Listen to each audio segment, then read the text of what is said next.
the blood is on Joe Biden's hands. The blood of Americans are now on his hands. That blood is and will be on Joe Biden's hands, and this Congress will hold him accountable. Because of the negligence of this administration and the hasty retreat that they led out of Afghanistan, they have left $85 billion worth of American equipment in the hands of our enemy, the Taliban. 75,000 vehicles, over 200 airplanes and helicopters, over 600,000 small arms and light weapons.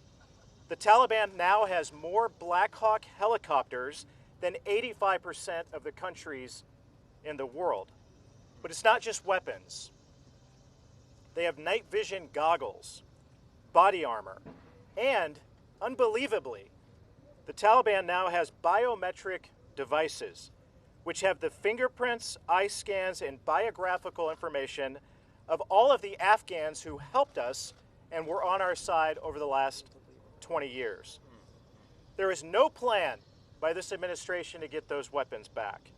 There is no plan to account for any of this equipment or these weapons. Let me be very clear. If any American is harmed, injured, or killed and not safely evacuated out of Afghanistan, or if any of these weapons or this military equipment is used to harm, injure, or kill an American now or at any time in the future, the blood is on Joe Biden's hands. America is going to face Al-Qaeda 3.0.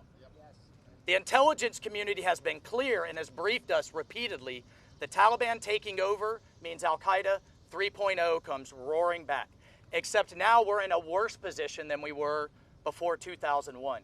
We have no bases in the region. Our local allies are being hunted down as we speak.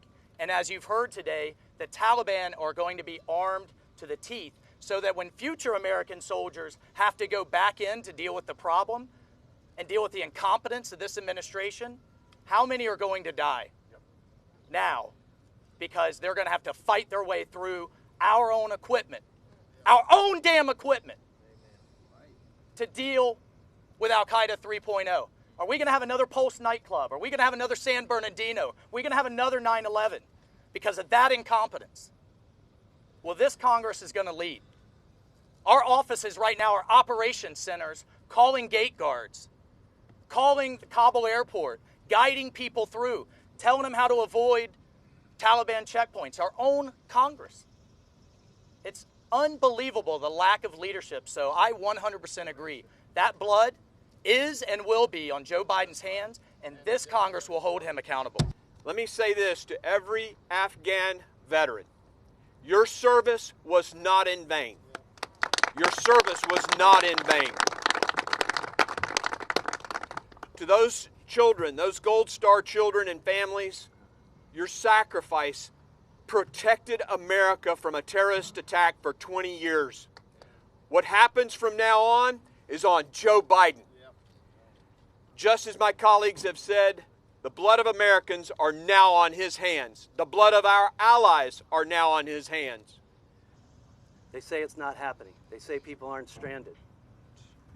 A friend of mine came home from Afghanistan about 5 weeks ago, a trauma surgeon, and he got a text from one of his patients who was shot in the leg and has trouble walking right now, who said he's in hiding. He said he got a text from the Taliban that said, "We know who you are. We have all the government data. We're hunting you down. Turn yourself in because we're hunting you down otherwise."